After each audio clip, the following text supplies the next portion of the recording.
Hey everyone, welcome back to my channel. আমি পূজা, তোমাদের জন্য নিয়ে এসেছি ছোট্ট একটা মিনি ব্লগ। প্রথমে তোমাদের সবাইকে বলি সরি, বিকজ লাস্ট কয়েকদিন ধরে আমার কয়েকটা পার্সোনাল রিজনের জন্য আমি কোনো ব্লগ আপলোড করতে পারিনি। সেই জন্য আমি প্রমিস করছি যে কাল থেকে তোমাদের জন্য থাকছে প্রত্যেক দিন একটা করে মিনি ব্লগ। তো আজকে সকালবেলা আমি বেরিয়েছিলাম একটা কাজে, তো কাজটা যেহেতু হয়নি সেই জন্য তাড়াতাড়ি বাড়িও ফিরে এসেছিলাম। তো বাড়ি ফিরে যেহেতু হাতে কিছুটা সময় ছিল সেই জন্য ভাবলাম এই বোগেনভেলিয়া গাছটাকে বসিয়ে দেওয়া যাক। সেই যে শ্যামবাজার থেকে নিয়ে এসেছিলাম না, এখনও বেশ কয়েকটা গাছ বসানো বাকি রয়েছে, জানো তো। ওই একটাই কারণ, সময় সময় পাচ্ছি না বলে কিছুতেই বসাতে পারছি না।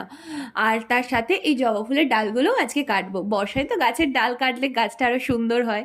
তো এই জবা ফুলের কুঁড়িটা যেহেতু কালকে ফুটবে সেই জন্য ভাবলাম এটা ফুটে যাওয়ার পরেই কালকে এই ডালটাকে কাটবো।